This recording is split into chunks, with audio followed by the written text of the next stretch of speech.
오늘 오전 민주당이 이번 총선 인천 계양구을 후보에 이재명 대표를 단수 공천했습니다. 자, 이명백 민주당 공관위원장의 발언 듣고 오시겠습니다. 제10차 심사 결과를 발표하겠습니다. 인천 계양구 을은 이재명 대표 단수가 될 수 있는 충분한 심사 평가를 받았고 검증 과정에서도 문제가 없었습니다. 만장일치로 했다는 것은 워낙 점수가 차이가 많이 났습니다. 충분히 단수가 가능하다고 판단돼서 아마 위원 전원이 쉽게 결정을 내렸습니다.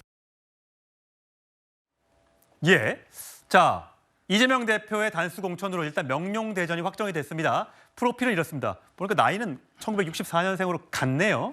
자, 변호사 출신, 검사 출신. 이력을 보면 성남시장 경기지사와 삼선 의원 제주지사.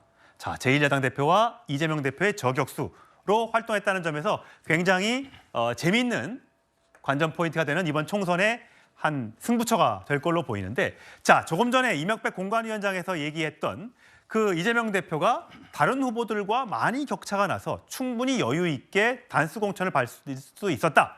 자, 22대 국회의원 후보자 선출 규정 특별 당규 중에 보면요. 정체성 15, 기여도 10, 의정활동 능력 10, 도덕성 15, 적합도 조사 40, 면접 10. 100%의 이 점수로 1등을 가리게 됩니다. 서동욱 변호사님, 자, 이재명 대표를 서 변호사님이 만약에 면접자예요. 공관위원이에요. 어떻게 점수를 주시겠습니까? 제가 보기 의정활동 능력은 최하라고 저는 0점 주고 싶어요. 왜냐하면 이게 그 출석률이 상임위 여야 통틀어 꼴찌입니다. 출석률이 꼴찌인데 뭐 더 이상 의정활동 평가할 게 뭐 있습니까? 법안 발의한 것도 거의 없죠. 그다음에 두 번째 도덕성도 0점 주고 싶어요. 그래요? 왜냐하면 이게 도덕성 뭐 형수 욕설부터 해서 여러 가지 이제 사법 리스크를 봤을 때 도덕성도 좋다고 보기 어렵죠. 다만 이제 뭐 당의 기여도는 대표니까 좀 이게 준다고 보면 제가 보기에 압도적인 차이가 났다. 좀 이게 과연 공정하게 심사했을까 이런 데 그 의심이 듭니다. 예. 자, 이 대표는 지난달에 뭐 본인의 점수는 예상하지 않았습니다만 다른 의원들 하위 10%, 하위 20%에 든 현역 의원들이 반발을 하니까 이런 반응을 내놨었죠. 한번 보고 오실까요? 나하고 저 의원하고 별 차이도 없는데 나는 왜 하위냐 이렇게 말하면 누군가는 하위가 될 수밖에 없다는 그 현실을 무시한 것이겠죠. 동료 의원들의 평가 그거 거의 0점 맞은 분도 있다고 합니다. 여러분 아마 짐작하실 수 있을 분이시기도 한 것 같아요. 0점 그런 경우도 있다고 해요. 산수 점수 같으면 깔끔하지요. 그러나 국어 점수나 도덕 점수나 이런 건 참 어렵지 않습니까? 자, 윤 대표님. 이재명 대표의 단수 공천을 놓고 여러 가지 설왕설래가 있는 것 같습니다. 어쨌든 단수 공천을 받았습니다만 이재명 대표의 가장 큰 위험 요인 중에 하나가 이제 그 사법 리스크라는 거 아니겠습니까? 다른 의원들도 보면 기소됐다, 재판을 받고 있다, 1심에서 형이 확정이 됐다 등등의 이유로 컷오프 되거나 또는 경선에서 배제되거나 등등의 일이 있었는데 단수를 받았지만 이렇게 보면 재판을 받고 있는 것만 해도 벌써 3건. 4건까지 되고요. 검찰 수사를 받고 있는 것도 이렇게 많단 말이죠. 여기에서 왜 누구와의 이 차이가 똑같이 잣대가 적용되지 않느냐 이거에 대한 불만인 것 같아요. 그러니까 일단은 맨 처음에 그 도덕성 점수의 기준표를 보면 그 당시에 그 어떤 그 반드시 걸러야 되는 그런 적합도의 문제에 있어서 이재명 대표에 해당이 되는 것들만 교묘하게 좀 기준에서 뺐다는 의혹이 그때부터 제기가 됐었죠. 즉 이재명 대표에게 면피를 해주기 위한 그러한 기준이다라는 것인데 사실은 지금 현재 민주당 내부에서 사법 리스크에 휩싸여 있는 여러 의원들과 후보들을 동일선상에서 비교해 봤을 때 어떤 단순한 돈봉투 사건이나 아니면 어떤 기업체로부터 불법 후원을 받는다든지 그러한 범죄의 수준보다 사실은 지금 이재명 대표를 둘러싼 이 모든 혐의들의 이 중대성이 훨씬 더 높다고 볼 수 있거든요. 왜냐하면 이재명 대표 같은 경우는 당시에 현직의 공직자로서 본인에게 주어진 권한을 남용하여서 불법적이고 그다음에 불법적인 어떤 수익을 얻도록 해준 그러한 의혹을 받고 있기 때문에 이것은 상당히 조직적이고 계획적인 비리에 해당됩니다. 물론 유죄가 나오면 그렇겠죠.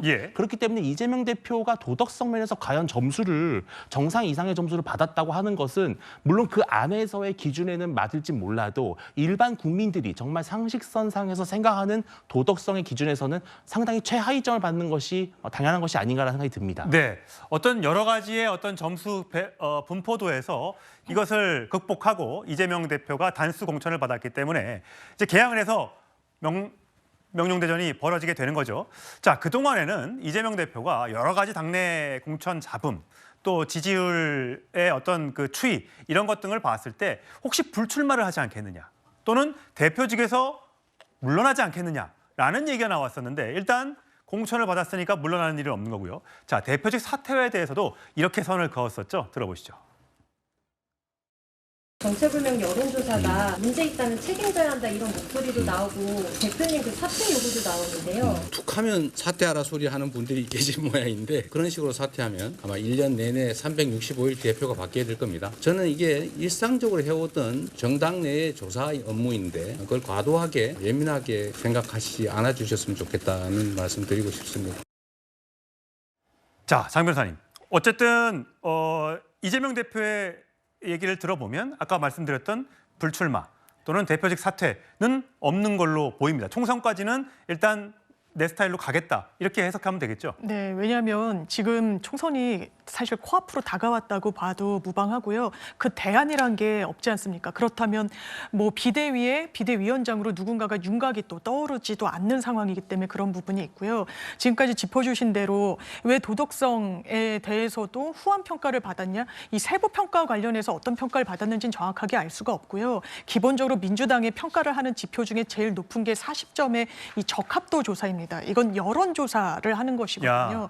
그래서 이 여론조사에서 아마 후보 경쟁력이라는 측면이 뭐 국민의힘에서도 마찬가지로 이철규 의원이 본선에서의 경쟁력이 사실상 절대선 아니겠느냐. 사실 유권자의 선택을 받아야 되는 공당의 입장에서는 그런 부분이 있는 거죠. 그래서 여론조사, 그 적합도 조사 등에서 상당한 우위 등을 점했을 수밖에 없었을 것이기 때문에 이렇게 후보로 낙점된 게 아닌가 이 말씀 덧붙여 드립니다. 예,